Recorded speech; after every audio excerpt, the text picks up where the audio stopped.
Mga bro, narinig nyo na ba ang Missile Antinavio Nacional o MANSUP ng Brazil? Isa itong anti-ship missile na kayang lumipad mula 0 hanggang 1,000 km/h sa loob lang ng 7 segundo.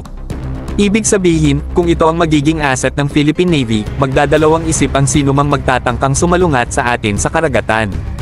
Ito na kaya ang game changer na matagal na nating hinihintay. Ang bilis at precision ng MANSUP ay saktong-sakto para sa ating naval defense. Kung titignan natin, karamihan sa mga modernong labanan ngayon ay umaasa sa advanced missile technology. Kaya kung makuha ito ng Philippine Navy, hindi lang natin palalakasan ang ating depensa, kundi mapapatunayan din natin na kaya nating makipagsabayan sa ibang naval forces sa rehiyon. Hindi lang basta palamuti, kundi tunay na sandata para protektahan ang ating teritoryo. Isa pa mga bro, ang Brazil ay isa sa mga powerhouse pagdating sa military tech, at ang SIATT, ang developer ng MANSUP, ay hindi basta-basta.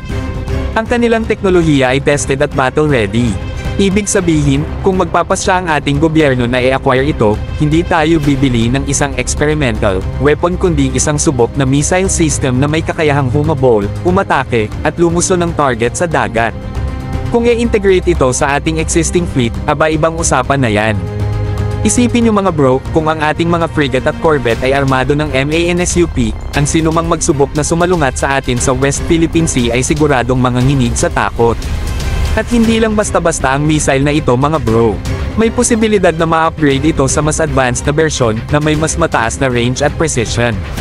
Ibig sabihin, pang matagalang investment ito, hindi lang one-time acquisition.